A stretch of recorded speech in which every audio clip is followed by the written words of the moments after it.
terima kasih untuk kesempatan yang diberikan buat saya untuk memberikan materi kesehatan pada sore hari ini. Baik, materi kesehatan kita pada sore hari ini yaitu tentang seri New Start tentang sinar matahari ya. Sinar matahari atau sunshine vitamin. Di dalam Alkitab disebutkan tentang matahari dalam Pengkhotbah 11 ayat 7. Terang itu menyenangkan dan melihat matahari itu baik bagi mata. Selanjutnya dalam buku Roh Nubuat juga disebutkan tentang matahari, udara bersih, sinar matahari, pertarakan, istirahat, gerak badan, makanan teratur, penggunaan air, keyakinan pada kuasa ilahi, inilah semuanya obat-obat mujarab yang dapat dijangkau oleh semua orang dengan biaya yang sedikit. Membina pola makan dan diet, halaman 291 paragraf kedua. Selanjutnya, dalam buku Membina Keluarga Sehat, halaman 248 paragraf 3, sinar matahari mungkin memudarkan warna horden dan karpet atau merusak bingkai lukisan, tetapi itu akan membuat pipi anak-anakmu memancarkan roman yang sehat. Selanjutnya, rumah harus hangat dan terang karena tanpa kehangatan udara dan sinar matahari, tanaman tidak dapat hidup dan sehat. Kalau ini penting bagi kehidupan tanaman, betapa lebih penting lagi bagi kesehatan kita, keluarga, dan para tamu. Ya, kita lihat di sini betapa pentingnya sinar matahari ya bagi kita semua. Oke. Sunshine vitamin atau sinar matahari yang mengandung vitamin D. Apa sebenarnya sinar matahari atau yang mengandung vitamin D ini? Vitamin D yang disebut sunshine vitamin dapat mempengaruhi hampir 2000 gen di dalam tubuh kita. Vitamin D ini meregulasi untuk penyerapan kalsium dan juga fosfor dan memfasilitasi untuk fungsi imun sistem kita. Memastikan kadar vitamin D yang cukup sangat penting untuk perkembangan dan pertumbuhan tulang dan gigi. Bagaimana proses sinar matahari ini bisa merangsang tubuh kita untuk memproduksi vitamin D? Tubuh dirancang untuk memproduksi vitamin D secara otomatis saat kulit kita terpapar oleh sinar matahari. Sinar matahari itu mengandung sinar UVB atau ultraviolet B. Saat UVB mengubah molekul kolesterol di kulit kita, maka kulit akan membentuk vitamin D3 atau kolekalsiferol dalam jumlah besar. Vitamin D3 ini merupakan previtamin dari vitamin D yang akan langsung disalurkan ke liver dan ginjal untuk diaktifkan. Dalam pencernaan kita, makanan yang berlemak akan dipecah menjadi kolesterol yang akan dioksidasi untuk membentuk provitamin D3. Penelitian menunjukkan adanya hubungan yang positif antara vitamin D dan dengan total level kolesterol, di mana itu menunjukkan jumlah kolesterol kita mempengaruhi produksi vitamin D. Sehingga jika kadar kolesterol kita rendah, maka itu akan menjadi masalah. Karena tubuh kita dirancang untuk menyerap kolesterol untuk diubah oleh matahari menjadi vitamin D. Kolesterol adalah sebenarnya lipoprotein yang merupakan kumpulan lemak yang menampung vitamin yang larut dalam lemak dan nutrisi penting lainnya di dalam tubuh. LDL disirkulasikan dan dikosongkan serta HDL dilepaskan dari liver dengan nutrisi lainnya untuk dikirim ke seluruh tubuh. Ini seperti sebuah sistem pengiriman, di mana lemak yang mengirimkan kolesterol, lalu sinar matahari mengumpulkan bentuk molekulnya menjadi bentuk vitamin D3. Lemak dan kolesterol membantu tubuh memproduksi vitamin D dari radiasi UVB tadi. Saat kita makan makanan yang mengandung lemak, maka itu akan terkumpul di kulit, lalu akan berubah menjadi vitamin D saat dirangsang oleh sinar matahari. Contoh makanan lemak sehat, nabati, yaitu flaxseed, asid, dan walnut. Ini adalah omega 3. Fungsinya adalah untuk menarik sinar dan panas dari matahari untuk diserap tubuh. Makanan lainnya ada dalam alpukat, olive oil, VCO, dan kacang-kacangan. Oke, kita lihat di sini ya, bagaimana gambar ini menunjukkan sinar UVB kita akan dikonvert melalui kolesterol yang ada di kulit kita untuk menjadi vitamin D. Sebenarnya bagaimana prosesnya ya, kita dilihat di sini pada saat vitamin D dibentuk di tubuh kita pada saat matahari mengenai kulit kita, lalu itu akan mengubah molekul yang ada di kulit, dan molekul itu adalah kolesterol. Dan ini yang lalu akan dikonvert menjadi vitamin D. Dan untuk mengkonvert ini, tubuh butuh 2 jam untuk konversinya. Jadi pada saat kita berjemur, ya disarankan untuk kita jangan langsung mandi habis kita berjemur matahari. Kasih jeda kurang lebih 2 jam, karena tubuh memerlukan waktu kurang lebih 2 jam untuk mengkonvert sinar matahari itu untuk menjadi vitamin D dalam tubuh kita. Apalagi kalau kita mandi dan kita pakai sabun yang banyak mengandung toksin-toksin ya, yang seperti paraben dan lain sebagainya, justru malah akan menjadi toksin yang berbahaya bagi tubuh dan sekaligus juga menghalangi untuk proses pembentukan vitamin D. Jadi buat kita kalau misalnya kita olahraga sambil kita berjemur, habis kita berjemur jangan langsung mandi. Ya, kasih jeda waktu 2 jam supaya selesai dulu proses pembentukan vitamin D di dalam tubuh kita. Nah, vitamin D ini juga disebut sebagai anti kanker, ya, karena vitamin D ini juga dapat menghambat pertumbuhan sel kanker untuk bermutasi dan juga bahkan bisa mereverse sel kanker tersebut. Dan ternyata ada hubungan antara kanker dengan jamur. Jadi seorang dokter, yaitu Dr. Tullio Simoncini, seorang onkologi dari Italia, dia meneliti dan menemukan pada pasien-pasiennya yang menderita kanker, ditemukan bahwa dalam tubuh mereka yang menderita kanker ini ditemukan juga jamur, ya. Dan fungsi matahari ini sendiri itu bisa membunuh jamur. Jadi buat kita yang ada mungkin kenalan saudara kita yang menderita sel kanker, sangat dianjurkan untuk sering-sering terpapar sinar matahari supaya baik sel kanker dan juga jamur yang ada dalam tubuhnya bisa ikut terbunuh oleh sinar matahari tersebut. Nah, ternyata jamur ini sangat berbahaya ya buat tubuh kita. Ada satu case di mana ada seorang wanita, dia mengeluh dia tidak bisa menggerakkan badannya, nggak bisa jalan bahkan, dan dia rasa badannya semua sakit.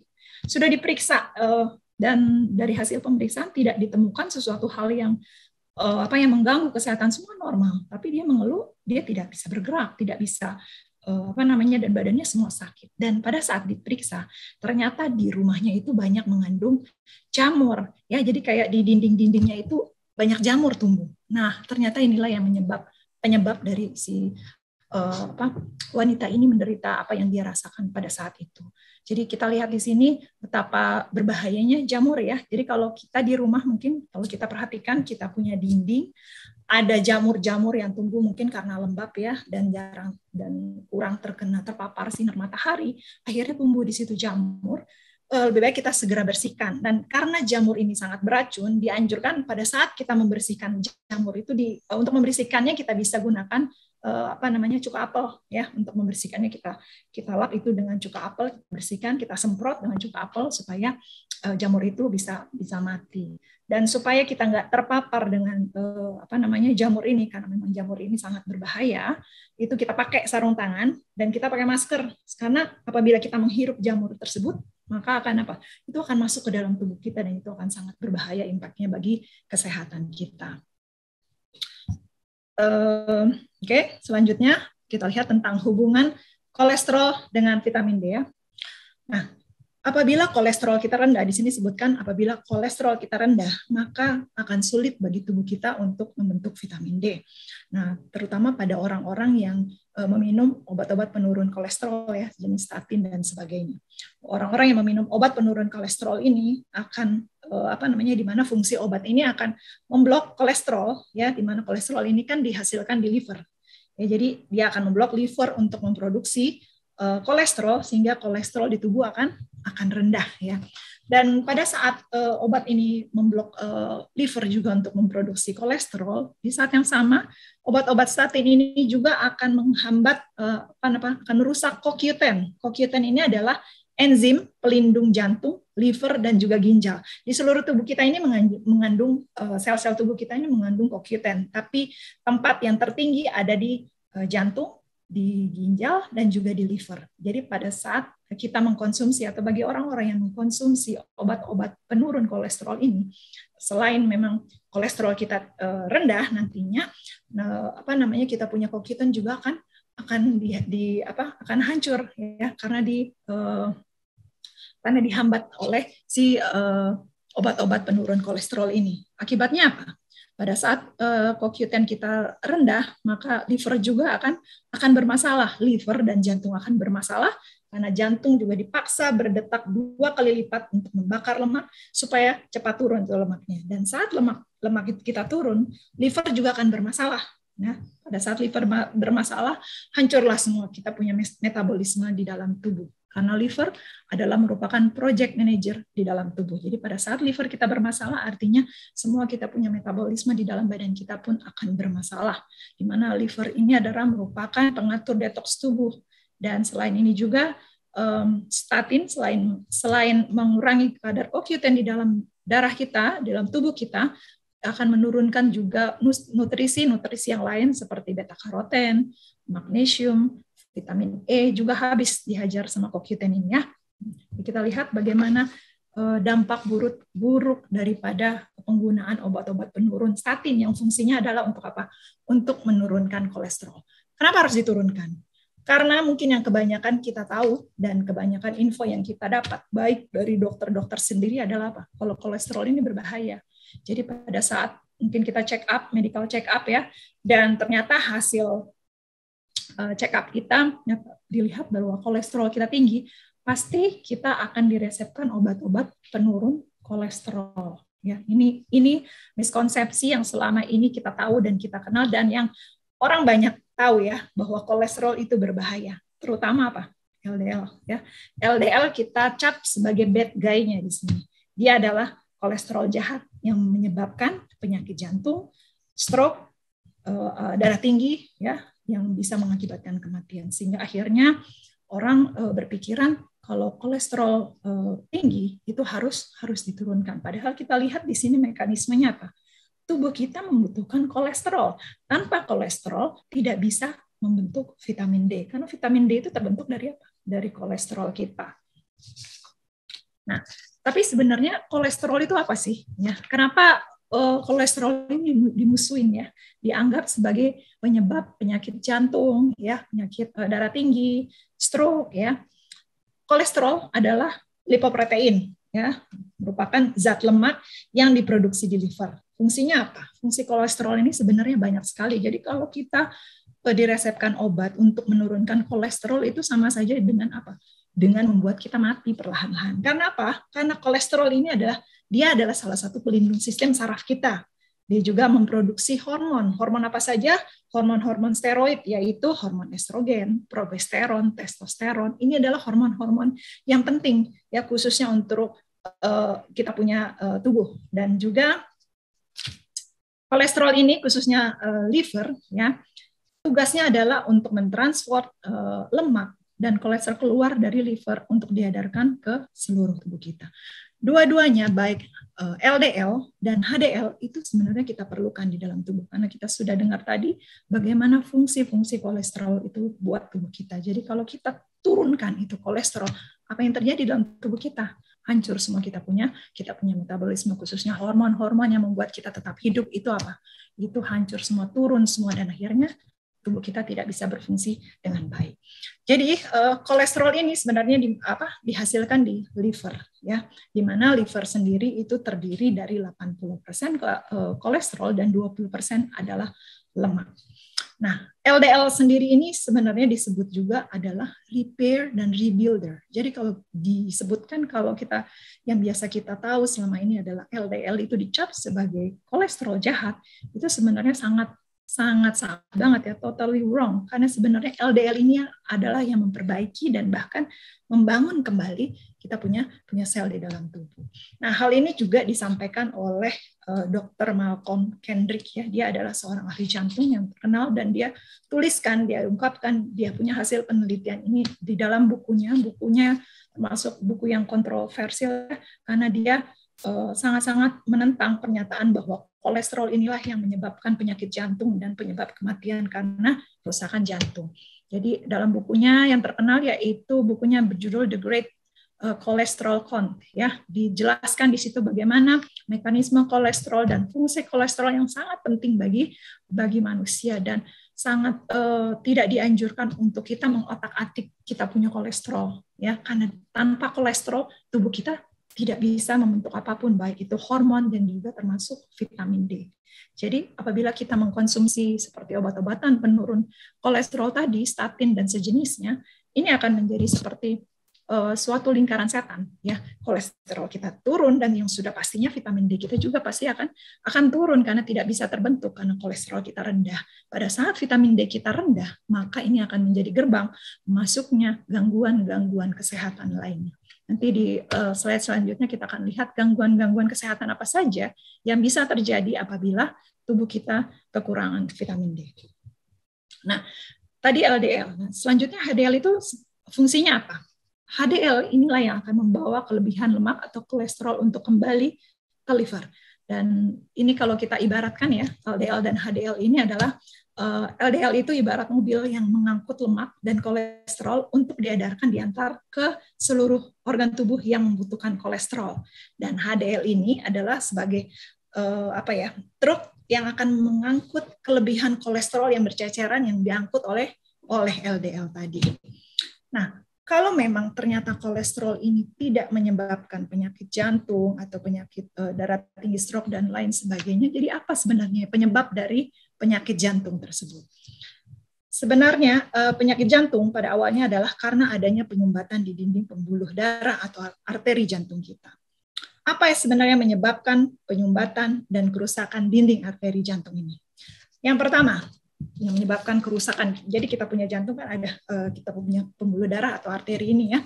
Nah, yang menyebabkan kita punya penyakit jantung sebenarnya karena adanya kerusakan di dinding arteri pembuluh darah jantung ini. Apa yang menyebabkan kerusakan ini? Yang pertama adalah merokok.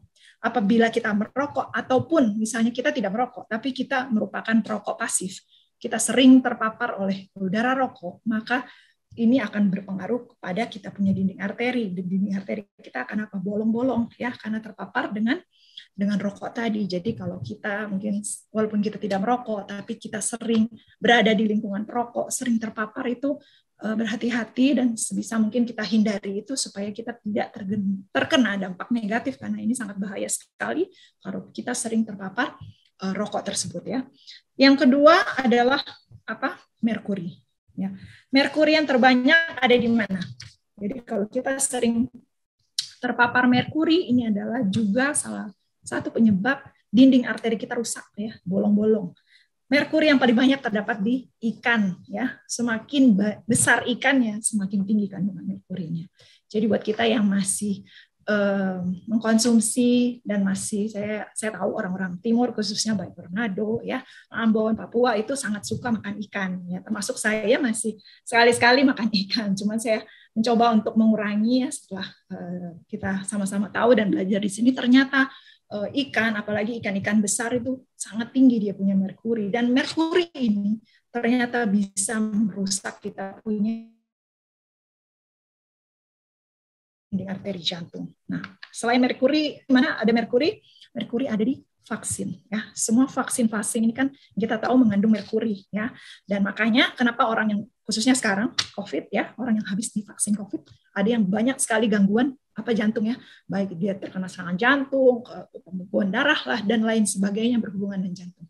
Tidak heran karena memang kandungan di dalam vaksin yang mengandung merkuri inilah yang merusak kita punya dinding arteri pembuluh darah ya. Dan merkuri ini selain itu juga dia sangat beracun dan sangat neurotoksin. Neurotoksin itu sangat beracun buat kita punya saraf otak kita ya. Nah, merkuri ini akan memakan kita punya myelin sheath. Myelin sheath ini adalah jaringan lemak di otak yang melindungi sel saraf otak, di mana sel tersebut adalah merupakan CNS atau Central Neuron System yang akan membawa pesan antar sel di otak dan bagian tubuh yang lainnya. Sebagai akibat dari toksin merkuri tersebut, akhirnya rusaklah kita punya sel-sel saraf otak kita dan inilah yang juga menjadi penyebab penyakit Alzheimer. Jadi berhati-hati buat kita semua yang masih suka makan ikan dan juga yang mungkin pernah divaksin ya, kandungan merkuri ini sangat berbahaya khususnya bagi otak kita dan juga buat jantung kita. Yang ketiga penyebabnya yang merusak kita punya dinding arteri jantung adalah jamur. Ya. Dan jamur dia akan bertambah subur ya kalau dikasih makan. Makanannya jamur itu apa?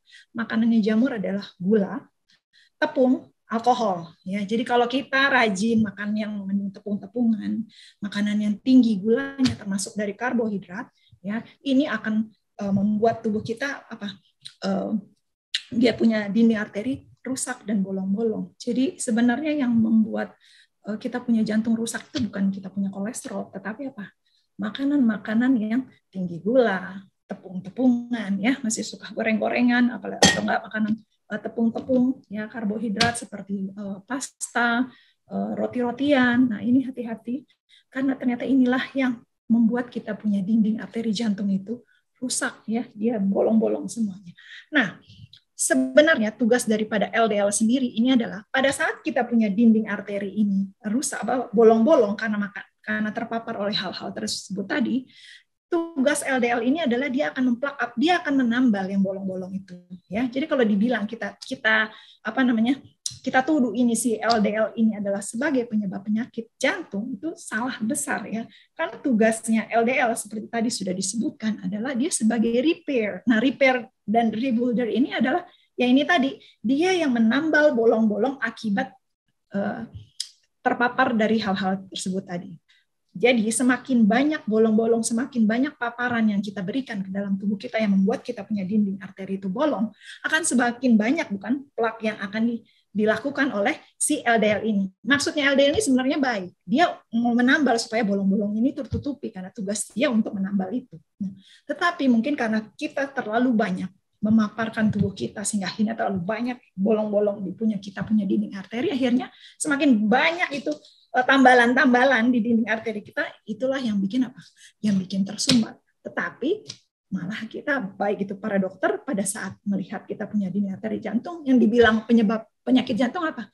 Si LDL ini akhirnya yang tuduh. Padahal LDL ini sedang menjalankan fungsinya sebagai repair and rebuilder. Tanpa dia, mungkin pada saat kita sudah makan itu, dinding arteri kita bolong-bolong, kita bisa langsung mati, ya. Cuman karena ada LDL, terselamatkanlah kita. Cuman yang menjadi masalah karena kita terlalu banyak terpapar sama itu semua, akhirnya banyaklah tambalan-tambalan yang membuat saluran darah kita tersumbat, sehingga akhirnya timbullah penyakit jantung itu, ya.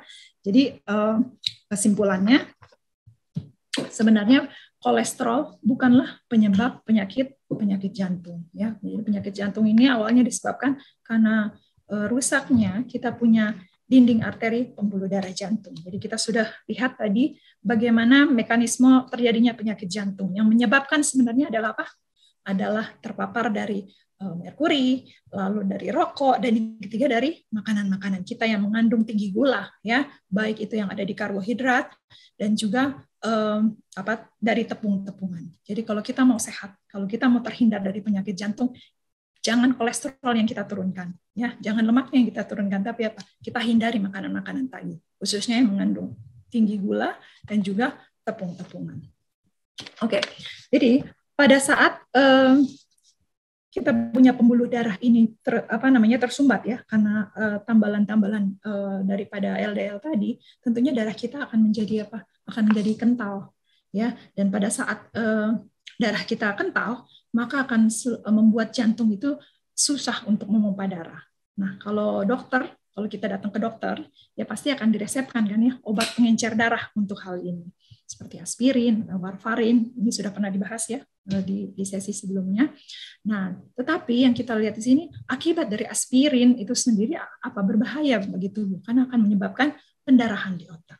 Tetapi untuk untuk mengganti obat-obat yang diberikan oleh dokter, kita bisa menggunakan bahan-bahan sebagai obat pengencer darah alami. Apa saja? Ini kita lihat di sini, yaitu apa? Air dan garam mineral. Ya, ini sudah dibahas di sesi sebelumnya. Bagaimana air? Karena tubuh kita 75% terdiri dari air. Ya, dan darah kita adalah cair. Jadi kalau kita kurang konsumsi air, itu akan sulit bagi peredaran dalam tubuh kita, dan air tidak akan bisa masuk kalau apa? Kalau tidak ada garam, karena garam ini akan menarik air untuk masuk ke dalam sel tubuh kita. Tentunya yang kita gunakan adalah garam mineral, ya, yang seperti yang sudah kita pelajari bersama, yaitu garam Celtic, garam Himalaya, dan juga sea salt, garam-garam yang mengandung mineral, bukan garam meja. Yang kedua adalah cayenne pepper. Cayenne pepper adalah kita tahu bersama adalah herbal yang sangat berkhasiat, sangat bermanfaat, di mana fungsinya juga adalah untuk membuka dinding kapiler menjadi lebar dan membantu untuk rebuild kita punya dinding arteri jantung. Yang selanjutnya adalah bawang putih. Bawang putih kita tahu bersama bagaimana manfaatnya juga buat jantung, ya, sangat bagus, dan bawang putih merupakan antibiotik alami, bisa sebagai obat apapun, ya, bisa berfungsi sebagai obat apapun di dalam kesehatan kita. Selanjutnya adalah jahe. Jahe selain berfungsi sebagai pengencer darah atau blood thinner, dia juga berfungsi sebagai anti peradangan atau anti inflamasi. Yang berikutnya adalah omega 3. Omega 3, chia seed, flaxseed, walnut. Ini tertinggi ada di chia seed, flaxseed. dan walnut ya. Chia seed, flaxseed dan walnut ini mengandung ALA atau alpha linolenic acid, di mana pada saat masuk ke dalam tubuh kita itu akan di breakdown dan dipecah menjadi EPA dan DHA. Nah, flaxseed, chia seed dan walnut ini adalah merupakan sifatnya adalah heat sensitive atau sensitif terhadap panas, light sensitive, terang, dan juga merupakan magnet O2 ya, banyak mengandung oksigen. Yang kita tahu juga bersama adalah tubuh kita apabila kaya akan oksigen, maka sel kanker tidak akan gampang berkembang di dalam tubuh kita ya. Jadi omega 3 yang 3 ini sangat kaya akan oksigennya.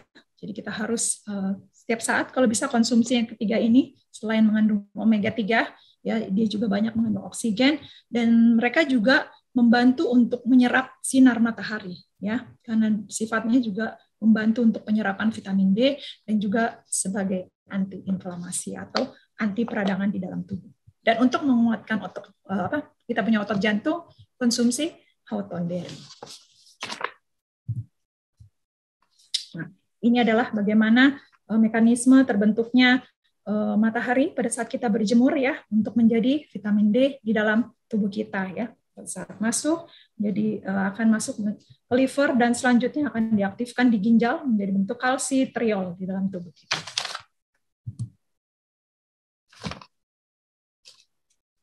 Nah, kita lihat di sini bagaimana fungsinya sinar matahari itu ternyata bisa menjadi obat kepada kita punya otak. Otak membutuhkan sinar matahari, dan efek sinar cahaya matahari adalah merupakan seperti obat untuk otak kita.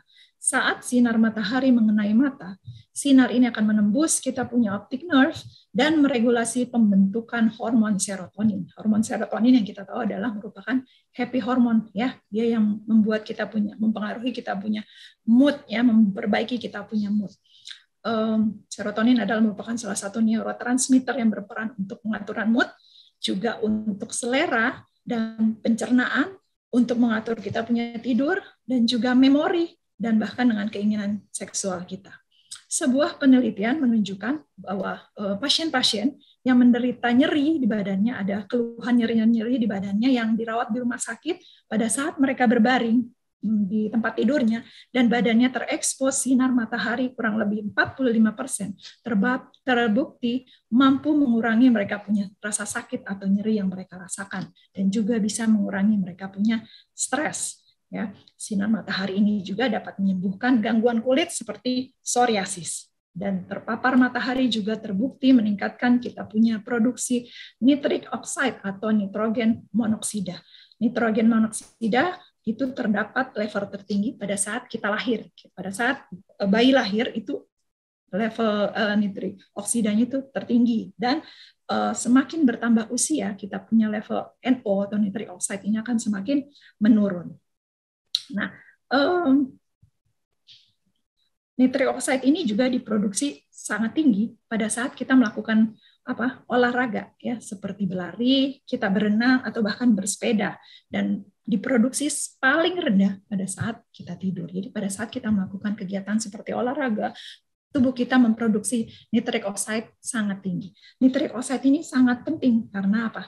Karena fungsi nitric oxide ini mendukung kesehatan sirkulasi pembuluh darah, melebarkan pembuluh darah kita sehingga mencegah penyumbatan, dan dia bisa membantu juga untuk menurunkan tekanan darah sehingga kita bisa terhindar dari penyakit jantung dan stroke. Nitric oxide juga mencegah demensia, meningkatkan memori kita, dan menjaga kesehatan pencernaan, dan juga untuk kesehatan kulit ya, kulit kita nggak cepat keriput, bisa tetap awet muda. Nah, nitric oxide ini di tubuh kita diproduksi di arteri dan di vena. Tentang nitric oxide ini diteliti oleh seorang peneliti dari Amerika Serikat yaitu Louis Ignarro. Ya, dia menyatakan bahwa nitrogen adalah merupakan bagian utama dari asam amino. Asam amino adalah bahan penyusun protein, dan untuk meningkatkan kita punya nitric oxide, karena dia terdiri dari protein, kita makanlah makanan yang mengandung tinggi protein. Ya.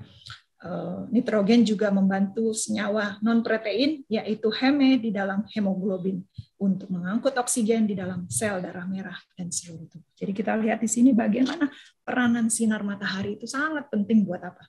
buat otak kita ya. Banyak hal yang dipengaruhi dengan kita terpapar matahari, khususnya otak kita ya, bisa memberikan energi yang lebih, bisa memperbaiki kita punya mood, dan juga membantu kita untuk tidur lebih nyenyak dan mengurangi kita punya rasa sakit ya. Jika ada nyeri dan sakit-sakit di badan kita, apabila kita rajin berjemur dan terpapar sinar matahari, ini bisa mengurangi rasa sakit dalam tubuh kita. Oke. Selanjutnya, matahari dapat menciptakan 20 molekul vitamin di dalam tubuh kita. Ini dipaparkan oleh Dr. Stephen Lin ya. Dia menyatakan bahwa pada saat sinar UVB matahari terkena di kulit kita, maka tubuh kita akan membentuk 20 molekul vitamin D. Molekul ini sangat penting bagi pertumbuhan gigi, sistem imun, dan juga pencernaan kita. Artinya apa? Kalau kita punya masalah pencernaan, artinya produksi vitamin D di dalam tubuh kita berarti rendah. Karena vitamin D mempunyai sifat antibakteri juga, antiinflamasi, dan juga menguatkan sistem imun yang akan berpengaruh terhadap sistem pencernaan. Vitamin D juga akan menguatkan pencernaan di usus kita ya, dengan membantu dinding pencernaan kita tidak menjadi tipis atau mucus membran kita.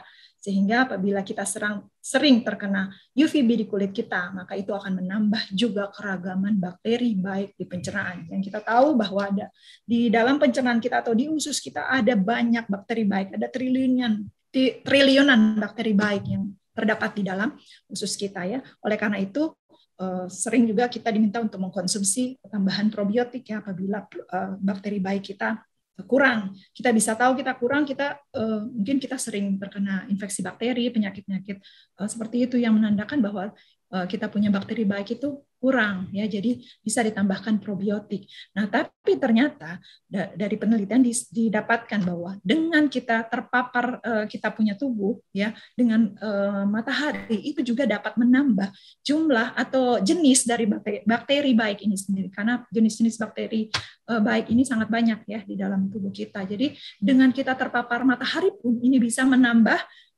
keragaman bakteri baik di dalam usus kita. Nah, supaya cara yang paling cepat supaya bisa matahari ini bisa meregulasi supaya bakteri baik kita bertambah, itu kita paparkan kita punya pada saat kita berjemur, kita paparkan kita punya pusar ya menghadap matahari atau terkena sinar matahari. Sama seperti bayi yang baru lahir ya, atau bayi-bayi itu kalau dijemur kan dibuka semua bajunya. Nah, dia akan mendapatkan nutrisi itu dari matahari, dari apa? Dari dia punya pusar. Nah, inilah yang akan menghubungkan dengan pencernaan kita di dalam. Dan ini sangat berpengaruh untuk membantu tubuh kita melalui matahari itu bisa memproduksi, bisa menghasilkan keragaman bakteri baik selain kita mengkonsumsi probiotik ya. Nah, ini juga disebutkan bagaimana kita punya matahari, khususnya di sini adalah sunset ya. Saat matahari terbenam itu bisa berguna untuk men-trigger agar tubuh kita merilis hormon melatonin. Yang kita tahu hormon melatonin ini adalah hormon yang untuk mengatur kita punya ritme tidur ya. Di dalam otak, cahaya yang diterima akan mengkonvert neurotransmitter yang membuat sistem endokrin kita on untuk bekerja. Saat semakin sore dan semakin gelap, maka tubuh akan menurunkan dia punya level hormonnya dan bersiap-siap untuk beristirahat. Otak akan menstimulasi hormon melatonin saat malam. Dan saat otak kita dipenuhi dengan hormon melatonin, maka akan membuat tubuh kita rileks dan siap untuk tidur. Jadi dengan kita terpapar sinar matahari ini membantu kita juga untuk apa? Bisa lebih gampang cepat tidur. Ya, karena dia akan merilis kita punya hormon melatonin yang akan membuat kita apa? Kita tidur. Ya, jadi nggak susah tidur kalau kita terpapar sinar matahari. Oke, baik. Saat ini kita akan melihat bagaimana fungsi vitamin D untuk semua organ-organ tubuh kita ya. Kita lihat apa saja. Pertama adalah kulit ya. Kita sudah bahas tadi sedikit bagaimana kulit ini adalah mediator bagi vitamin D untuk dibentuk, karena melalui kulit inilah sinar matahari masuk ke dalam tubuh kita dan kolesterol yang ada dalam tubuh kita akan dikonvert menjadi vitamin D di dalam tubuh kita. Yang selanjutnya adalah tulang. tulang. Yang kita tahu, untuk kesehatan tulang tentunya harus tinggi kita punya kalsium di dalam tubuh. Tetapi kalsium tidak akan bisa masuk kalau vitamin D kita rendah atau tidak optimal, ya. Karena apa? Karena kalsium ini adalah merupakan king of mineral. Jadi tanpa kalsium, mineral-mineral lain tidak akan bisa masuk ke dalam tubuh kita. Jadi kita harus pastikan kita punya kalsium, vitamin D kita ini optimal, supaya kalsium ini yang merupakan raja dari mineral di dalam tubuh kita dan merupakan mineral yang paling alkalin di dalam tubuh ini bisa masuk. Karena kalau kalsium tidak masuk, maka seluruh mineral yang lainnya pun tidak bisa masuk. Ya, jadi kalau kita kekurangan mineral atau mineral defisiensi itu juga akan merusak kita punya DNA. Ya, jadi dampaknya sangat kompleks dan sangat berbahaya ternyata, ya. Kita kurang vitamin D, berarti kita juga akan apa? Kekurangan kalsium. Kita kekurangan kalsium berarti semua mineral yang lainnya juga akan tidak bisa masuk ke dalam tubuh kita. Kita akan kekurangan semua mineral-mineral yang lain. Begitu banyaknya mineral di dalam tubuh kita itu nggak bisa masuk. Karena apa? Karena kunci untuk membuka mineral ini adalah kalsium. Kalsium masuk, maka yang lain pun akan ikut masuk di dalam tubuh kita.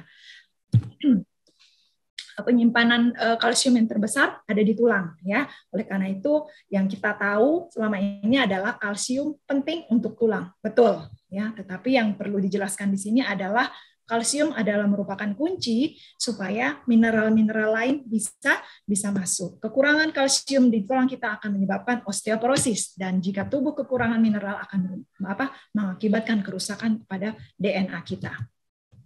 Nah, kalau kita sudah vitamin D kita sudah optimal, otomatis berarti kita punya kalsium akan diserap tubuh lebih baik sebanyak 20 kali lipat. Jadi kalau kalsium kita sudah tinggi, kita nggak perlu lagi untuk menambahkan suplemen kalsium, ya, untuk masuk ke dalam tubuh kita. Karena dari makanan yang kita makan pun sudah cukup diserap tubuh, bahkan mencapai 20 kali lipat penyerapannya apabila vitamin D di dalam tubuh kita tinggi. Jadi yang perlu ditingkatkan di sini adalah bukan kalsiumnya. Yang perlu ditingkatkan adalah apa? Vitamin D kita, ya, yang perlu dinaikkan. Karena dengan vitamin D kita tinggi, otomatis kalsium pun akan diserap lebih baik, bahkan sampai 20 kali lipat. Jadi makanan-makanan apa saja yang tinggi kalsiumnya? Makanan yang tinggi kalsium terdapat dalam mana? Dalam sayur-sayurannya. Sayur-sayuran hijau itu sangat tinggi kalsiumnya. Bukan susu, ya. Kalau selama ini mungkin yang kita semua tahu, kita dianjurkan untuk apa? Untuk minum susu, ya, apalagi susu sapi, ya. Minum susu sapi iklannya di mana-mana, bahkan sampai sekarang yang kita tahu, apalagi buat anak-anak atau bahkan orang yang sudah tua, ya, dianjurkan minum susu sebanyak-banyaknya supaya apa? Supaya tulangnya kuat. Titik sampai di situ saja, tapi nggak dijabarkan. Apa betul seperti itu? Betul, kalsium membuat tulang kita kuat karena memang penyimpanan kalsium yang terbanyak ada di mana? Ada di tulang kita. Tetapi yang kita tahu di sini apa? Kalau kita mengkonsumsi kalsium, khususnya yang kita dapatkan dari dairy, ya, produk susu hewani, itu kalsium di dalam susu sapi khususnya itu, ya, betul, dia tinggi kalsium dan protein. Tetapi apa? Itu hanya berlaku untuk sapi. Kalsium yang ada di dalam susu sapi tersebut tidak bisa diakses oleh tubuh manusia. Dan apabila kita meminum susu sapi tersebut, maka tubuh kita harus mengambil kalsium yang ada di dalam tulang kita untuk memetabolisme si susu sapi tersebut. Yang tubuh memetabolisme itu menjadi apa? Menjadi sulfur. Pada saat dia masuk dalam tubuh kita ini, susu sapi ini tidak bisa diakses oleh tubuh kita sehingga akan menghasilkan sulfur. Sulfur ini sifatnya asam. Nah, karena dia asam, itu harus dinetralize. Siapa yang menetralize ini adalah kalsium. Kalsiumnya dari mana? Diambil dari kita punya tulang, ya. Jadi kalau mau dibilang susu sapi akan menyehatkan tulang kita, tidak mengakibatkan osteoporosis, justru terbalik. Dengan kita meminum susu sapi, justru resiko kita untuk mendapatkan osteoporosis itu tinggi. Karena apa? Karena tubuh kita mengambil kalsium yang ada di tulang kita untuk kita memproses itu susu yang mengandung sulfur di dalam tubuh kita ini. Supaya apa? Supaya sulfur itu dibuang dalam tubuh kita. Ya, jadi salah besar kalau kita mengkonsumsi susu sapi supaya tidak osteoporosis. Ya, kalau sebelumnya mungkin kita belum tahu. Jadi kalau sekarang kita sudah tahu, bagi kita yang masih mengkonsumsi susu sapi, stop, jangan minum lagi susu sapi. Karena justru dengan semakin banyak susu sapi yang kita minum, akan semakin besar kita punya resiko untuk mendapatkan osteoporosis, karena untuk memetabolisme atau untuk menyerap ini kalsium susu sapi ini, tubuh kita bekerja keras ya, harus diambil kalsium dari tulang kita, karena kandungan yang ada dalam susu sapi ini nggak bisa kita akses, kan itu berbeda ya. Itu berguna untuk anak sapi karena memang susu sapi ya untuk anak sapi. Manusia makanannya bukan itu ya. Tuhan sudah siapkan sumber kalsium lain, yaitu apa? Sayur-sayuran hijau. Jadi buat kita atau bahkan mungkin kita punya orang tua, kita punya anak-anak yang dianjurkan minum susu sapi, stop mulai dari sekarang. Jangan lagi konsumsi susu sapi ya. Kalaupun kita ingin minum susu-susuan, kita bisa buat dari kacang-kacangan, kita olah menjadi susu. Selain tinggi protein, itu sehat buat kita ya. Tubuh kita tidak perlu mengambil kalsium dari tulang kita, sehingga akhirnya menyebabkan kita mendapatkan risiko lebih tinggi untuk mendapatkan osteoporosis ini. Nah, dalam bukunya, seorang dokter bernama Dr. Thomas Levi, dia menuliskan tentang kalsium, bahayanya kalsium kalau kelebihan ya, yaitu Death by Calcium, ditulis dalam tahun 2013. Dia adalah seorang kardiologis. Jadi kelebihan kalsium ini juga berbahaya ya dalam tubuh kita. Tadi sudah disebutkan kalau kita mengkonsumsi atau kita vitamin D dalam tubuh kita optimal, maka otomatis penyerapan kalsium dari makanan yang kita makan itu akan jauh lebih tinggi, bahkan sampai 20 kali lipat. Jadi tidak perlu menambahkan tambahan lain untuk kita konsumsi, misalnya kita minum suplemen kalsium ya. Nah, apa yang terjadi kalau kita meminum atau memasukkan tambahan lain kalsium dalam tubuh kita? Ini akan menyebabkan apa? Akan menyebabkan plak di pembuluh darah kita. Ya, yang seharusnya kalsium itu masuk ke dalam tulang kita. Tetapi karena dia sudah over, karena dia sudah ekses, akhirnya dia bocor masuk ke pembuluh darah kita. Ya, dan akhirnya dia menjadi plak di situ. Inilah yang berbahaya. Ini juga yang bisa menyebabkan penyakit jantung ya, karena adanya kelebihan kalsium di pembuluh darah kita. Nah, kelebihan ini bisa masuk ke pembuluh darah, bisa juga masuk ke ginjal, menjadi batu ginjal, ke tempat lain kita terjadi pengapuran, ke sendi-sendi terjadi pengapuran. Jadi sangat bahaya apabila kalsium di dalam tubuh kita sangat tinggi. Jadi kalau kita sudah tinggi, kita punya vitamin D, tidak perlu kita mengkonsumsi tambahan kalsium dari suplemen, karena dari makanan, apalagi kalau kita rajin makan sayur-sayuran, itu sangat tinggi kalsium dari sayur-sayuran ya.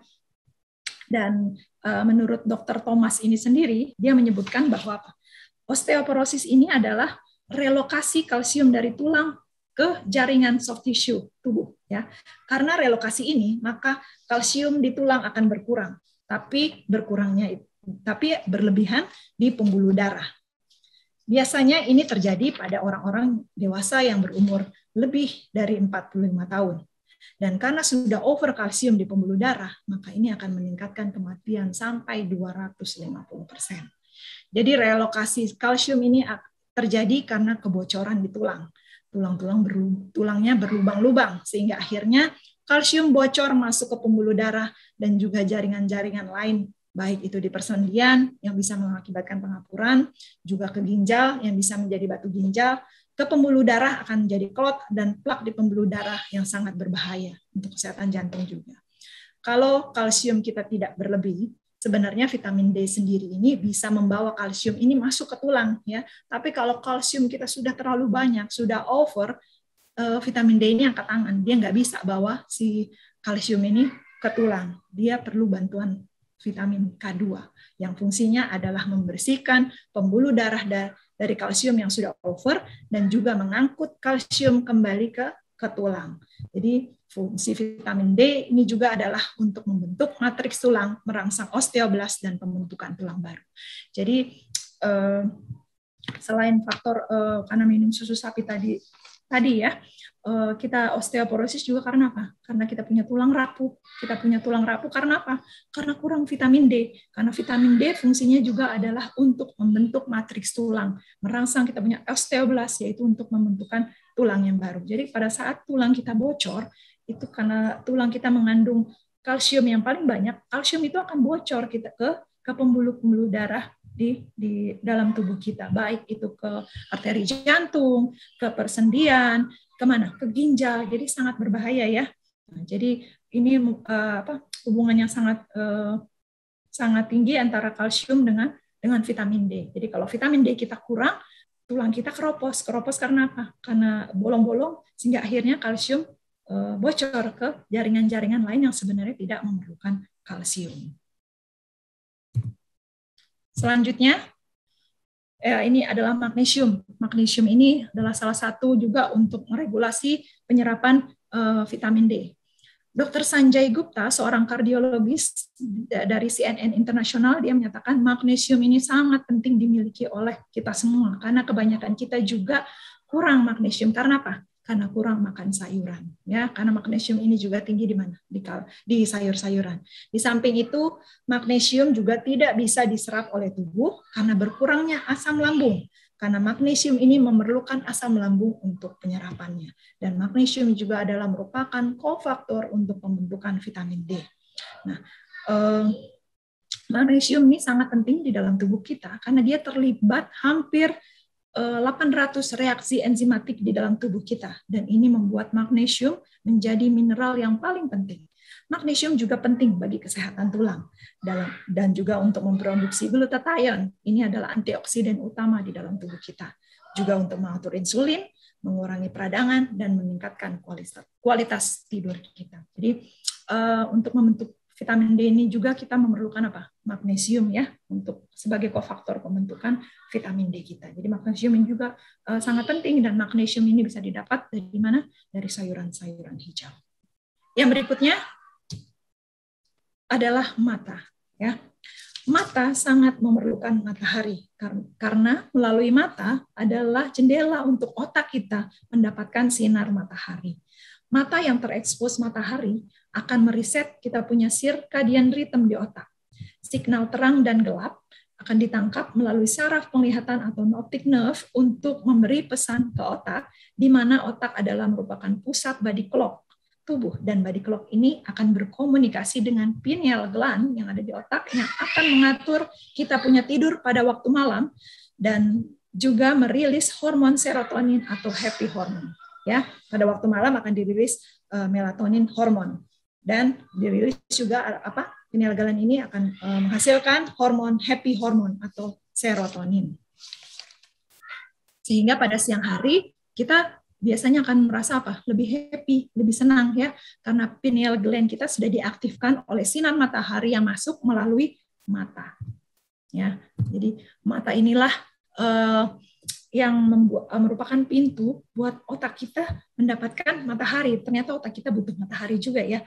Otak kita mendapatkan matahari dari mana? Dari mata. Jadi kalau kita mau berjemur, latih juga mata kita, paparkan juga kita punya mata ini terhadap matahari. Ya. Kita bisa pergi keluar saat kita berjemur, ya nggak usah dipaparkan dengan melihat langsung kalau memang tidak bisa. Kita cukup dengan menutup kita punya mata, ya lalu kita goyang-goyangkan ke kanan dan ke kiri kita punya mata, dan sambil lompat-lompat supaya menstimulasi kita punya otot mata juga, ya nggak perlu lama-lama, ya supaya mata kita juga kena vitamin D, dan yang terutama juga otak kita bisa kena sinar matahari, ya karena dengan kita terpapar matahari melalui mata kita yang akan tembus sampai ke otak kita akan akan mereset kita punya ritme sirkadian di otak kita, ya karena melalui mata inilah matahari atau sinar matahari bisa masuk sampai ke otak kita.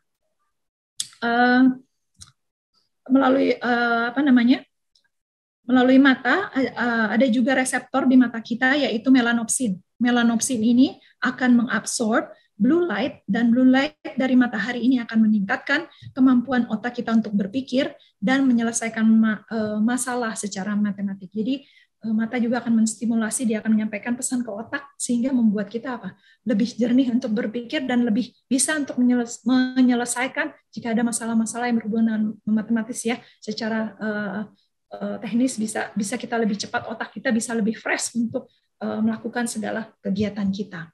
Dan dengan meningkatkan kemampuan penglihatan kita juga, karena kita juga sudah sering terekspos dengan layar ya, baik dengan HP, laptop, dan kita punya gadget, mata kita juga butuh istirahat ya. Jadi selain untuk mendapatkan sinar matahari, mata kita ini perlu untuk istirahat. Jadi setiap hari usahakan kita pergi keluar sebentar aja, nggak usah lama-lama ya, sambil kita berjemur, mata kita juga mendapatkan sinar matahari, lalu kita memandang ke alam ya yang luas, misalnya pohon-pohonan atau melihat ke awan seperti itu ya, supaya mata kita ini bisa refresh dulu ya. Selama ini mungkin kita setiap hari, apalagi kita anak-anak ya, yang setiap hari sekolah dari rumah, yang hanya tiap harinya melihat layar atau HP, begitu juga dengan kita. Setiap hari kita pasti melihat HP, melihat kita punya laptop dan gadget kita.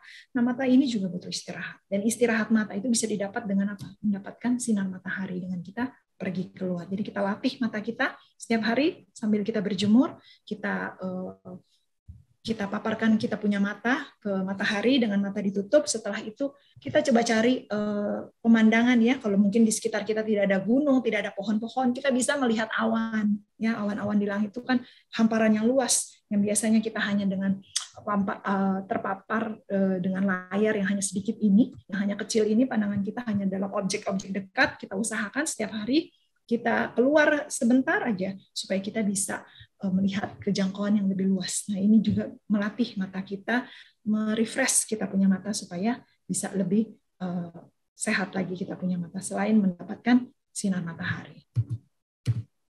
Yang selanjutnya adalah otak. Ya, otak ini juga sangat memerlukan matahari. Kenapa? Karena dengan mendapatkan sinar matahari, otak kita akan lebih berenergi, bisa memperbaiki mood kita dengan dihasilkannya hormon serotonin dan membuat tidur kita menjadi lebih nyenyak. Di siang hari, saat mata kita terpapar oleh sinar matahari, maka itu akan mengirimkan pesan ke otak, dan otak akan mematikan reseptor kecil di kulit untuk mencegah kulit kita terbakar. Jadi kita nggak usah takut, misalnya kita berjemur di luar ya, siang hari terik seperti itu. Nah, kita takut nanti kita akan terbakar. Jadi sebenarnya otak kita distimulasi untuk apa? Untuk mengirimkan pesan ke kulit karena ada reseptor kecil dalam kulit kita. Nah, kalau kita terkena matahari, itu akan dikunci itu reseptor di kulit kita yang apa? Yang membuat kulit kita terbakar. Ya. Tapi kalau kita pergi keluar, usahakan jangan pakai sunglasses, karena kalau kita pakai sunglasses berarti sinar matahari itu nggak nyampe ke mata dan nggak nyampe ke otak ya. Justru dengan kita pakai sunglasses akan membuat kulit kita lebih gampang terbakar karena reseptor itu akan bisa berfungsi pada saat apa? Mata dan kita punya otak ini terpapar dengan sinar matahari supaya reseptor itu dikunci sehingga akhirnya kita nggak gampang terbakar pada saat kita terkena sinar matahari atau pada saat kita berjemur. Jadi kita malah akan lebih mudah terbakar ya kalau kita menggunakan sunglasses. Kita kan mungkin yang kita tahu betul mata kita bisa terbakar kalau kita berhadapan langsung dengan sinar matahari, tetapi kita bisa mensiasatinya, jangan melihat langsung, tapi bisa kita tutup mata kita. Nah, tapi jangan pakai sunglasses supaya supaya reseptor dalam kulit kita bisa dikunci karena pesan dari mata sampai ke otak yang mengatakan kalau kita sedang berjemur sehingga kulit kita tidak terbakar. Mata kita juga dirancang untuk dapat beradaptasi dengan matahari pada saat mata berkonek dengan kita punya otak, dan otak akan mendapatkan pesan melalui mata. Dan sinar matahari atau sinar UV ini sangat penting untuk fungsi otak dan membuat kita tidur lebih nyenyak dan membuat mata juga istirahat. Ya. Oke, yang selanjutnya apa yang dipengaruhi dengan vitamin D ini atau matahari adalah kita punya sistem imun. Ya, sinar matahari mengatur sel imun yang matang di sumsum tulang belakang yang kemudian akan dikirim ke thymus untuk dimatangkan dan menjadi sel imun. Nah, untuk sel imun tubuh kita itu yang kita tahu adalah terdiri dari 3. Ya, ada local barrier immunity, innate immunity, dan juga adaptive immunity. Masing-masing ini mempunyai peranan. Local barrier itu yang terdapat di kulit dan juga selaput lendir kita. Fungsinya vitamin D akan menguatkan hubungan antar sel sehingga tidak ada celah tempat masuknya virus. Nah, untuk innate immunity ini apa? Imun bawaan yang dibawa oleh kita pada saat kita lahir ya. Sejak kita lahir kita mempunyai imun bawaan, yaitu namanya innate immunity. Nah, fungsi vitamin D adalah merangsang CAMP ya, atau catelicidin antimikrobial peptide, dan juga defensin yang merupakan antimikroba alami. Fungsinya adalah untuk membunuh bakteri, virus, dan jamur yang masuk ke dalam tubuh kita. Yang selanjutnya adalah adaptive immunity. Ini adalah imun yang didapatkan apabila kita terpapar, ya, dan ada memori untuk itu. Jadi pada saat kita terpapar kembali, kita sudah ada imun untuk itu ya. Dan ini ada di B limfosit dan T limfosit kita. Dan fungsi vitamin D ini adalah untuk meregulasi fungsi B limfosit dan T limfosit kita. Fungsi vitamin D juga adalah untuk menurunkan pro-inflamatori dan menaikkan anti-inflamatori. Ini adalah merupakan bagian dari sitokin ya, yang merupakan regulator respons imun terhadap peradangan, infeksi, dan juga trauma. Ya.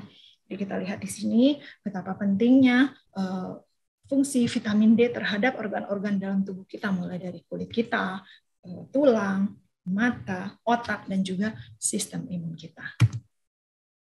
Nah, tadi kita sudah bahas ya bagaimana kalsium itu dibutuhkan ya. Kalsium membutuhkan vitamin D untuk dapat diserap dan dimetabolisme dengan optimal. Jadi yang perlu kita tingkatkan adalah vitamin D kita ya, karena otomatis kalau vitamin D kita tinggi maka penyerapan kalsium kita juga akan optimal. Nah, kalsium itu apa aja? Ya, kalsium adalah merupakan mineral yang paling penting di dalam tubuh kita. Ya, ini akan membangun kita punya tulang, dapat membuat tulang kita sehat, dan kalsium juga membuat darah kita bisa cepat membeku, ya. Dan juga kita punya otot bisa berkontraksi, khususnya kita punya otot jantung untuk bisa berdenyut dengan baik, ya. 99% kalsium ada di dalam tubuh kita, ada di mana? Ada di tulang dan di gigi. Oke. Ini adalah kebutuhan kalsium ya, mulai dari anak-anak sampai orang tua dan orang dewasa. Ya, ini kebutuhan kalsium yang bisa kita dapatkan dari makanan kita atau diet kita sehari-hari.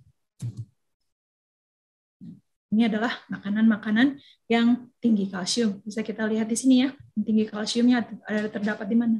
Di sayur-sayuran hijau, bukan di susu ya. Jadi sering-sering kita setiap hari kita konsumsi sayur-sayuran hijau karena itu tinggi kalsium juga, tinggi magnesium juga. Oke. Tadi kita juga sudah bahas ya bagaimana perlu nggak kita mengkonsumsi suplemen kalsium. Kalau vitamin D kita sudah tinggi, tentunya tidak perlu lagi buat kita untuk mengkonsumsi suplemen kalsium ya, karena kalau berlebihan justru akan berbahaya bagi kesehatan kita. Akan mengakibatkan salah satunya adalah apa? Hyperkalsemia. Ini kelebihan kalsium di pembuluh darah kita sehingga akan mengakibatkan apa? Justru penyakit jantung ya. Nah, ini tanda-tanda kalau kita kelebihan kalsium, baik itu di ginjal ya, akan membuat ginjal kita bekerja lebih keras ya, bisa menyebabkan batu ginjal juga.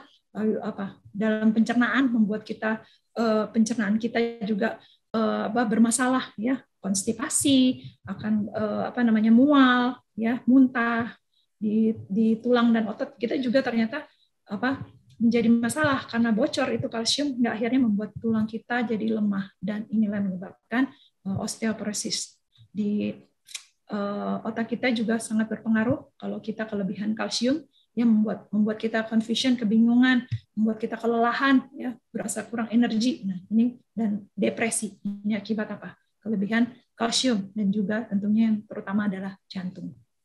Oke, di sini kita akan melihat apa saja yang mempengaruhi penyerapan vitamin D. Yang pertama adalah zinc. Ya, zinc ini adalah salah satu mineral juga, dia membantu untuk penyerapan vitamin D. Yang kedua, vitamin A. Vitamin A juga membantu supaya penyerapan vitamin D kita lebih optimal.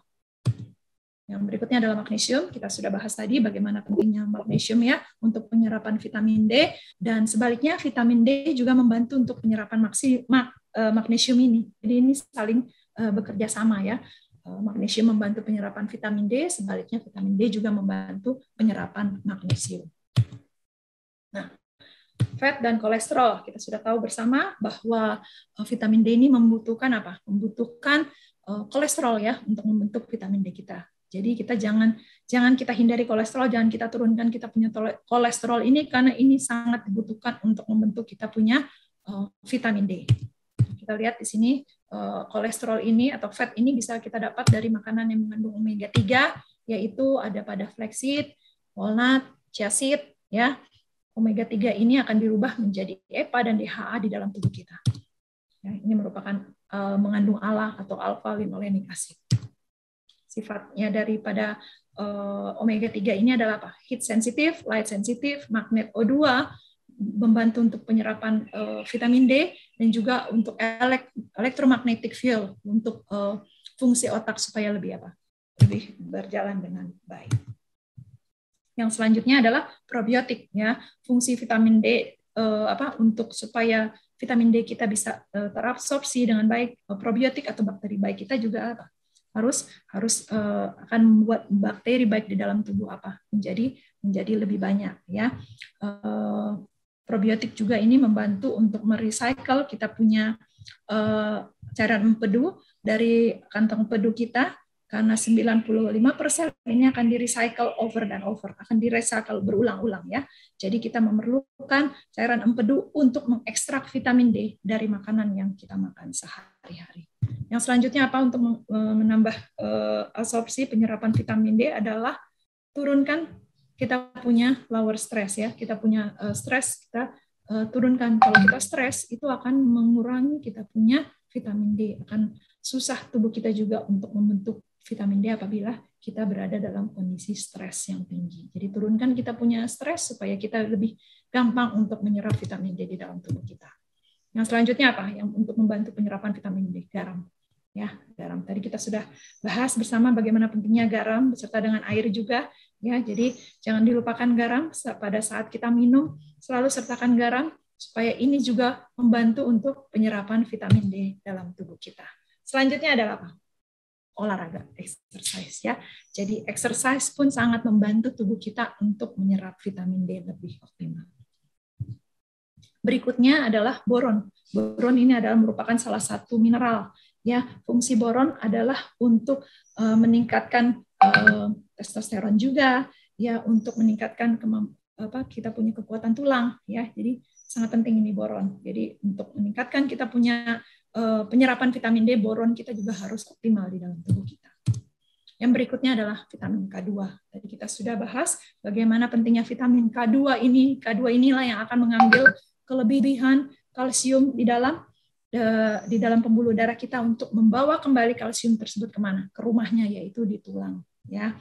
Dan tugasnya dari vitamin K2 ini fungsinya juga adalah sebagai balancing kalsium dan juga untuk menurunkan tekanan darah kita ya. Jadi kalau kita punya tekanan darah tinggi, vitamin K2 juga bisa membantu untuk menurunkan dan juga dapat meningkatkan kita punya endurance pada saat kita berolahraga.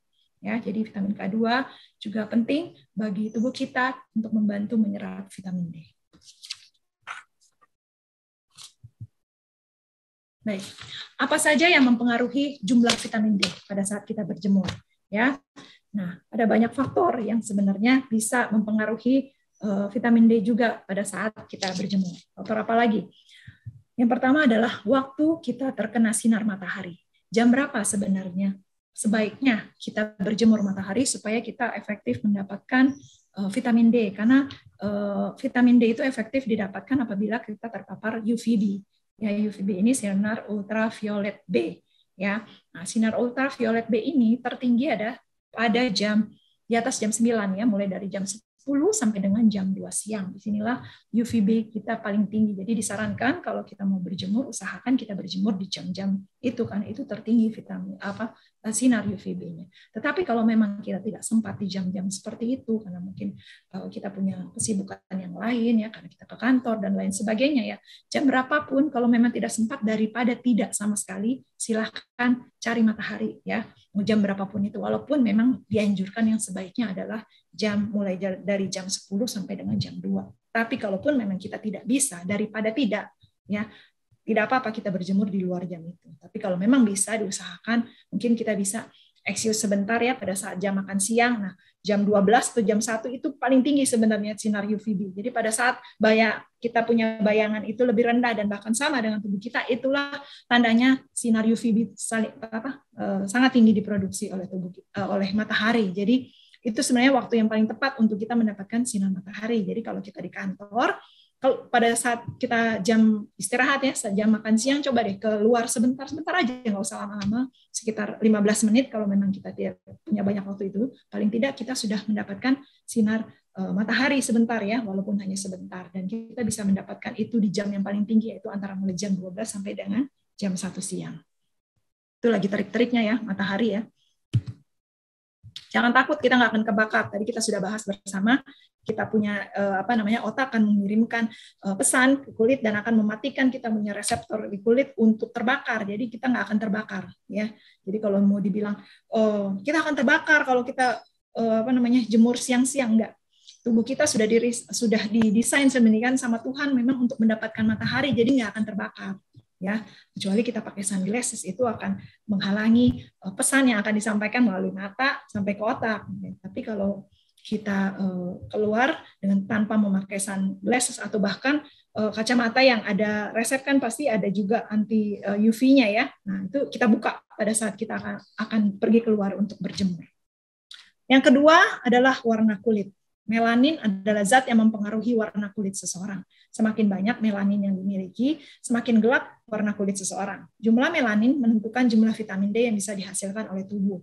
Fungsi dari melanin adalah menjaga kulit dari kerusakan yang diakibatkan oleh paparan sinar UVB yang terlalu banyak, sehingga kulit berwarna gelap mengandung banyak melanin dan menghambat sinar UVB untuk diserap oleh kulit. Sinar UVB yang sedikit diserap menyebabkan vitamin D dihasilkan sedikit. Itu sebabnya jika kita memiliki kulit yang lebih gelap, maka dibutuhkan waktu yang lebih banyak untuk terpapar sinar matahari agar tubuh menghasilkan vitamin D. Orang yang berkulit putih mungkin membutuhkan waktu hanya sedikit atau sebentar saja terkena sinar matahari. Sedangkan orang yang berkulit gelap membutuhkan waktu lebih lama. Setidaknya membutuhkan 6 kali lebih lama dibandingkan orang yang berkulit putih.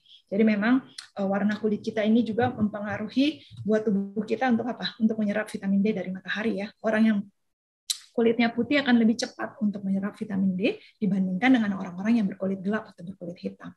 Nah, makanya untuk orang-orang kayak orang-orang bule ya, orang-orang Eropa di sana, Tuhan juga memberikan kemampuan bagi mereka untuk menyerap vitamin D dan bisa disimpan di dalam kulitnya. Karena buat negara-negara yang mempunyai 4 musim, tentunya akan sulit buat mereka untuk mendapatkan matahari setiap saat ya. Kalau kita di negara tropis, di negara Asia, dan terutama kita di negara Indonesia, kita bisa terpapar atau kita bisa mendapatkan matahari setiap hari. Walaupun mungkin sedang musim hujan, tapi bisa besoknya mungkin tetap ada matahari yang bisa kita dapatkan. Apalagi pada saat musim panas ya, itu tiap hari kita bisa mendapatkan matahari. Nah, tapi untuk orang-orang yang tinggal di negara-negara barat sana yang mempunyai 4 musim, tentunya akan sulit buat mereka untuk apa? Untuk selalu setiap hari, setiap saat itu mendapatkan sinar matahari. Oleh karena itu, Tuhan itu sungguh ajaib ya.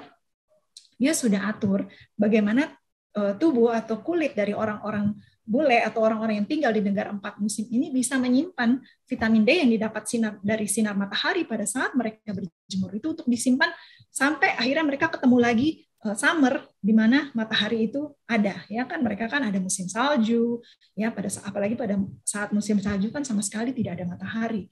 Nah, kalau misalnya mereka tidak diberikan kemampuan untuk menyimpan vitamin D ini, tentunya orang-orang di sana semua pasti kekurangan vitamin D dan banyak penyakit yang akan mereka dapatkan. Tetapi Tuhan Maha Baik, Dia memberikan kemampuan kepada orang-orang yang berkulit putih yang tinggal di negara 4 musim supaya pada saat mereka berjemur, pada saat musim panas, itu dapat menyimpan kebutuhan mereka punya vitamin D sampai ketemu lagi di musim panas yang selanjutnya. Luar biasa ya, Tuhan kita itu ya. Dia bisa mengatur dan bisa menyediakan kebutuhan kita sesuai dengan di mana kita berada, termasuk tentang masalah vitamin D ini sendiri. Nah, jadi memang buat kita yang mempunyai kulit gelap, kalau orang Asia itu masuk dalam kelompok 3 atau 4 kalau tidak salah. Kalau orang kulit putih itu masuk dalam kelompok 1 ya. Jadi lebih gampang buat mereka untuk apa? Untuk menyerap vitamin D. Jadi makanya kalau kita lihat orang-orang berjemur khususnya di Bali ya, orang yang berjemur di pantai itu bule-bule itu sangat senang mereka untuk berjemur ya, karena memang disinilah waktunya mereka untuk istilahnya menabung vitamin D ya sebelum mereka masuk ke musim dingin supaya mereka punya tabungan yang cukup untuk apa? Untuk disimpan sampai ketemu lagi di musim panas yang selanjutnya. Makanya mungkin pada saat di sana sedang musim salju, orang-orang sana kan berbondong-bondong mencari apa? Mencari negara yang ada terus mataharinya, contohnya juga Indonesia ya, khususnya di Bali kita bisa lihat bagaimana orang-orang bule itu sangat senang mereka untuk berjemur karena memang inilah waktunya mereka untuk mendapatkan sinar matahari, karena kalau sudah kembali ke negaranya mereka akan menghadapi musim dingin di mana tidak ada matahari. Tapi kalau mereka sudah mendapatkan matahari dengan berjemur di negara yang mataharinya tersedia selalu khusus seperti Indonesia, mereka sudah mempunyai cukup tabungan untuk disimpan sampai mereka bisa ketemu di musim panas selanjutnya di negara mereka. Jadi buat kita yang kulitnya mungkin agak lebih gelap, kalau kita mau berjemur, kita harus sediakan waktu agak lama ya. Ini disebutkan di sini butuh waktu 6 kali lebih lama dibandingkan orang kulit putih untuk berjemur supaya vitamin D kita bisa optimal di dalam tubuh kita. Jadi perlu ekstra berjemur nih memang untuk orang-orang yang kulitnya gelap ya.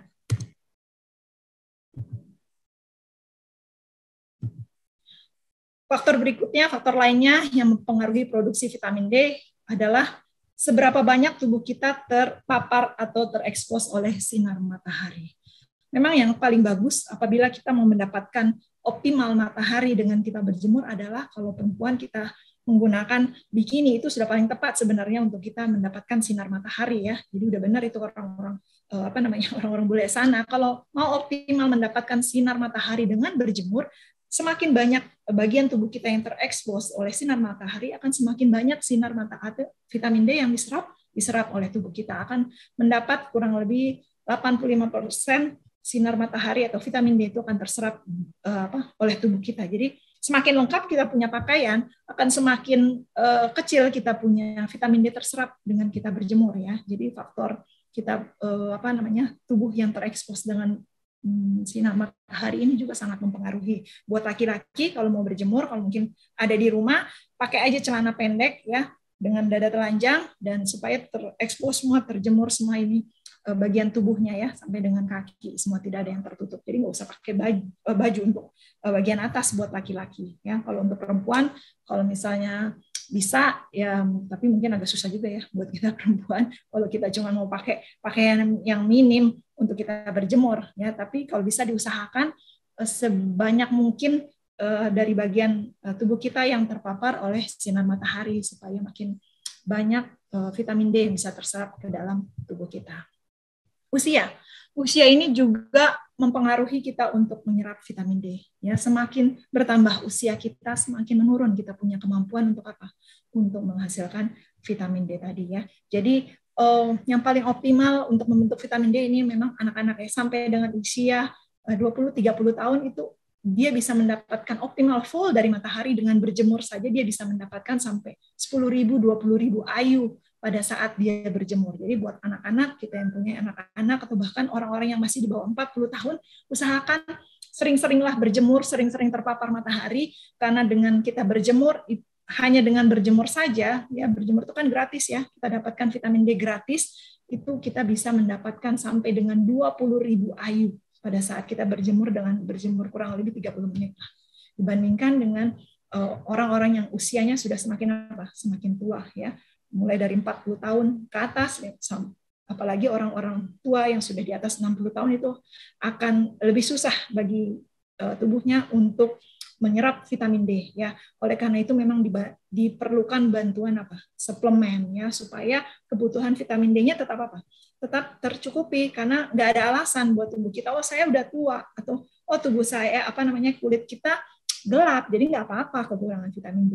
Kan nggak bisa seperti itu ya. Tetap apapun keadaan kulit kita, berapapun usia kita, vitamin D itu tetap dibutuhkan. Karena vitamin D ini dibutuhkan mulai dari bayi bahkan sampai dengan usia tua. Jadi kalau memang keadaan kita secara normalnya tidak bisa menyerap vitamin D karena berbagai faktor yang sudah kita bahas ini, masih ada cara lain untuk supaya vitamin D kita tetap tercukupi, yaitu dengan apa? Dengan kita mengkonsumsi suplemen vitamin D supaya tetap vitamin D kita tercukupi. Karena kalau tidak, gangguan-gangguan kesehatan itu pasti akan datang ke tubuh kita. Jadi kita kan nggak bisa bilang ya, aduh maaf, jangan datang ya penyakit karena saya kan udah tua, saya nggak bisa menyerap vitamin D, atau kulit saya gelap nih, jadi susah buat saya apa? Buat menyerap vitamin D, jadi nggak apa-apa kalau saya kekurangan vitamin D. Gitu. Kan nggak bisa ya seperti itu.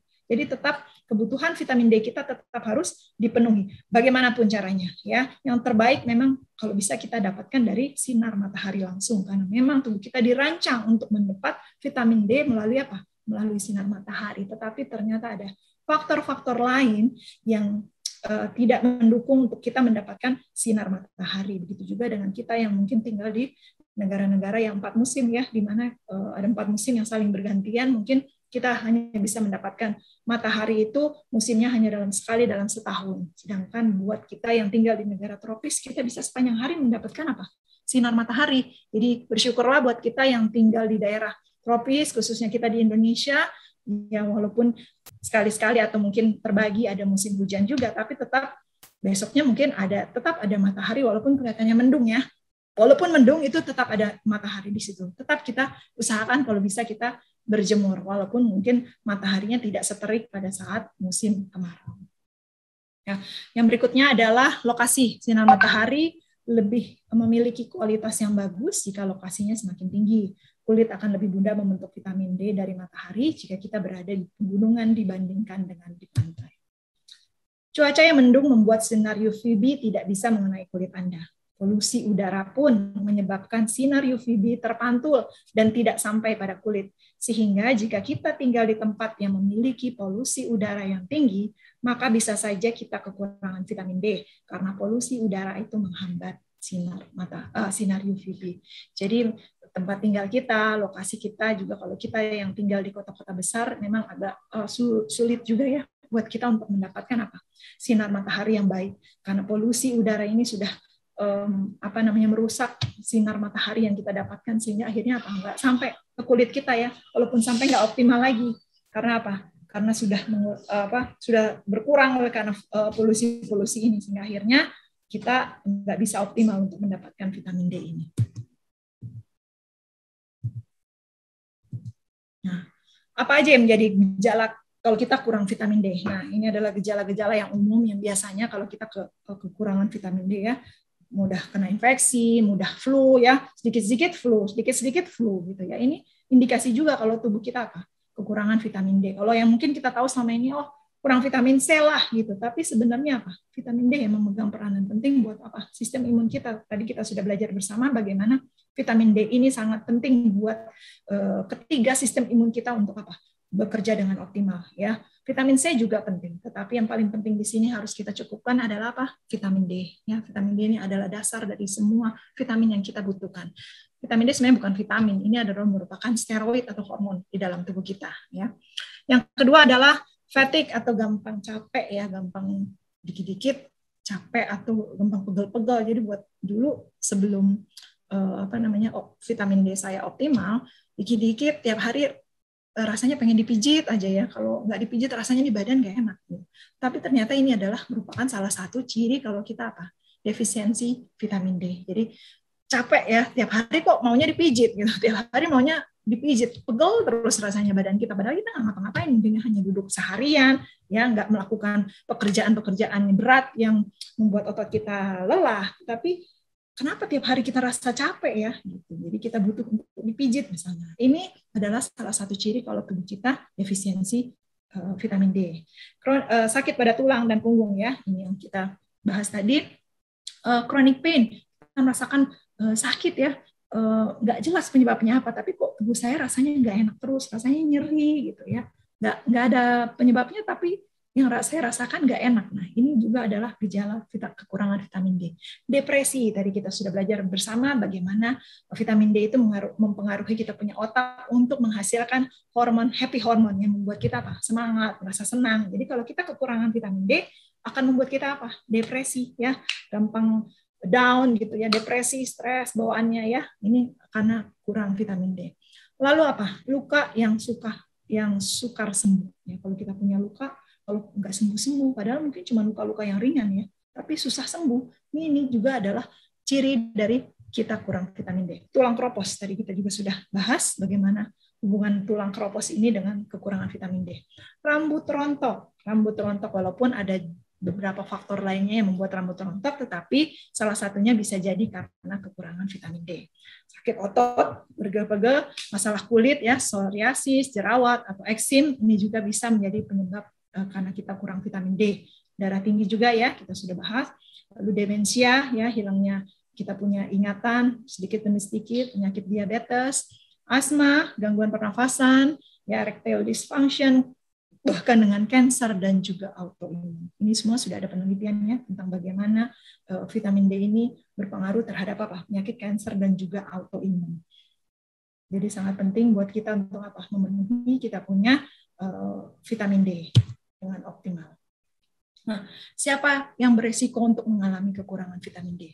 Sebagian orang mungkin beresiko untuk mengalami kekurangan vitamin D karena tidak terpapar dengan sinar matahari, sehingga tidak ada vitamin D yang terbentuk. Orang-orang ini pertama adalah orang-orang yang mempunyai kulit gelap. Jadi kita sudah bahas, kelompok ini membutuhkan sinar matahari lebih banyak supaya bisa menghasilkan vitamin D. Lalu yang berikutnya adalah orang tua ya. Tadi kita juga sudah lihat bersama bagaimana semakin lanjut kita punya usia, semakin tua kita akan semakin sulit tubuh kita untuk membentuk vitamin D. Lalu yang berikutnya adalah bayi dan ibunya yang kurang vitamin D. Jadi pada saat hamil, ibunya jarang berjemur atau bahkan tidak mengkonsumsi vitamin D karena dia tidak berjemur, akhirnya bayinya pun ikut kekurangan vitamin D. Lalu konsumsi obat-obatan ya, kita sudah lihat juga bagaimana pengaruh obat-obatan, baik itu obat penurun kolesterol, obat penurun darah tinggi, ya itu bisa menurunkan kita punya vitamin D, ya kita menghancurkan kita punya vitamin D di dalam tubuh kita. Nah, untuk itu supaya kita tahu kita punya vitamin D ini optimal atau tidak, cukup apa enggak kita punya vitamin D di dalam tubuh kita, disarankan untuk kita apa? Untuk kita periksa ya, kita cek vitamin D kita secara rutin. Disarankan sih sekitar 2 atau 3 bulan sekali ya, paling tidak sebulan 2-3 kali lah untuk kita mencek berapa kita punya kadar vitamin D di dalam tubuh kita ya. Karena kita bisa pergi ke lab untuk mencek vitamin D ini, nggak perlu rujukan dokter, kita bisa langsung datang ke lab, bilang aja kita mau periksa vitamin D. Untuk pemeriksaannya namanya 25-OHD, ya, untuk pemeriksaan kadar vitamin D di dalam darah kita. Nah, ini adalah level angka untuk menentukan kita cukup vitamin D atau tidak. Biasanya kalau di lab-lab itu yang ada sekarang ini, angka 30 ini sudah dinyatakan cukup.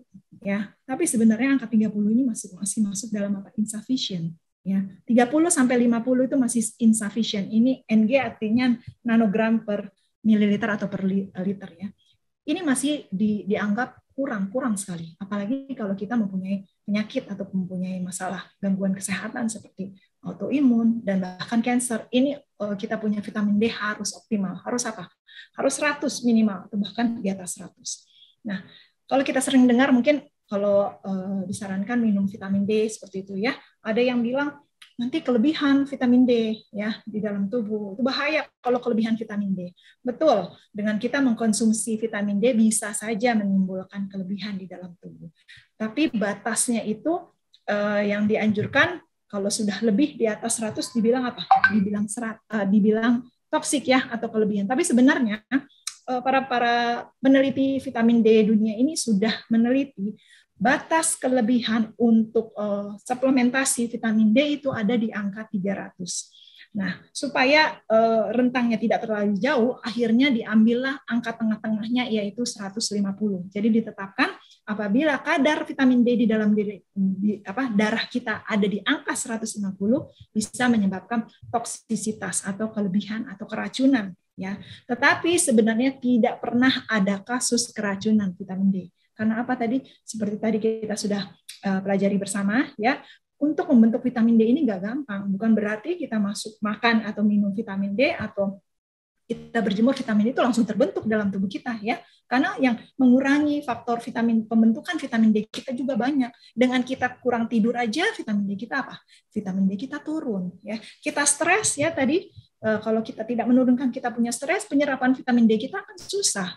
Dan makanan-makanan lain yang kita tidak penuhi seperti magnesium dan mineral boron atau bahkan K2, kalsium dan lain sebagainya tidak bisa apa? Tidak bisa membuat vitamin D kita optimal. Jadi nggak segampang itu terus kita minum vitamin D lalu apalagi kalau minum dengan jumlah yang banyak ya, itu lalu kita akan dibilang keracunan karena tidak segampang itu buat tubuh kita untuk membuat vitamin D. Jadi jangan takut untuk dibilang keracunan kalau memang kita harus mengkonsumsi suplemen vitamin D sebagai penunjang untuk menambah kita punya vitamin D dalam tubuh. Karena yang namanya keracunan vitamin D itu belum pernah ada.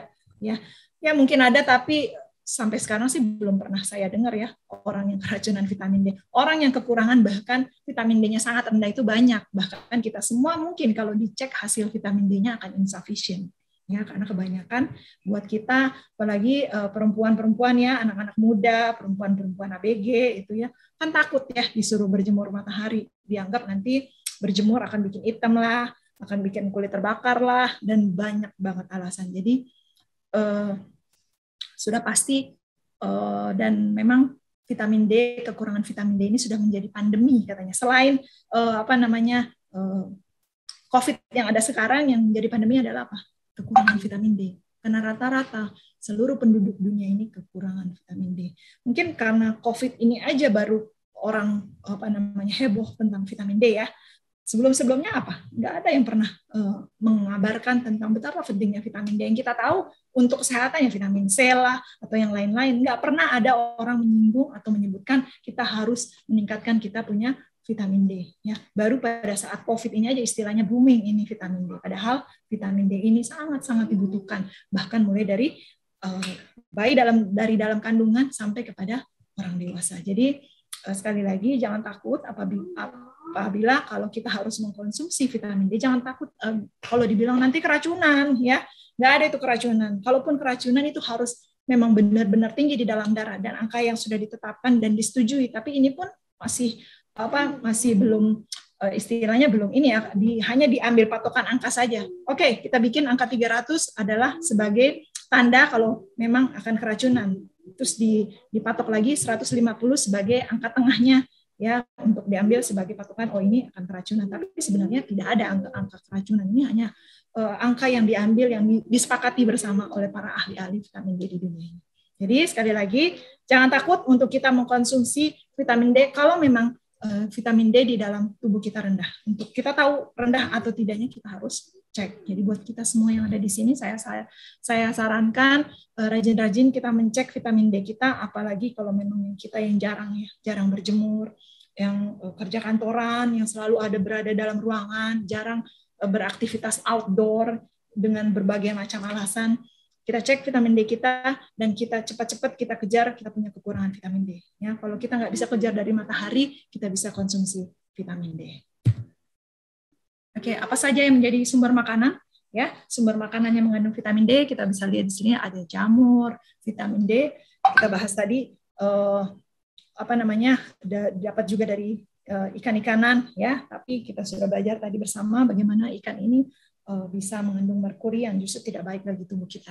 Tapi dalam sayur-sayuran juga ada vitamin D-nya. Telur ya, terutama di kuning telurnya itu tinggi vitamin D dan juga vitamin yang lainnya. Nah, selain dari sinar matahari tentunya ya, kita bisa mendapatkan sumber-sumber vitamin D melalui makanan-makanan. Nah, ini adalah merupakan gejala atau akibat kalau kita kekurangan vitamin D.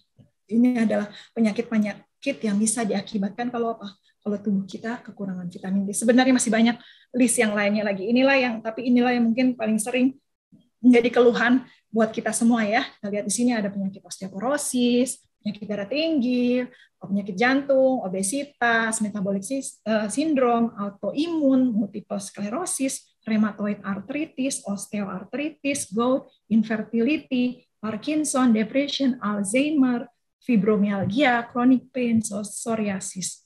Dan gejala-gejalanya tadi kita juga sudah belajar bagaimana kita merasakan sakit, sering pegel-pegel, ya, pusing, konstipasi, sakit kepala, ya, susah tidur. Ini semua adalah gejala kalau tubuh kita kekurangan vitamin D.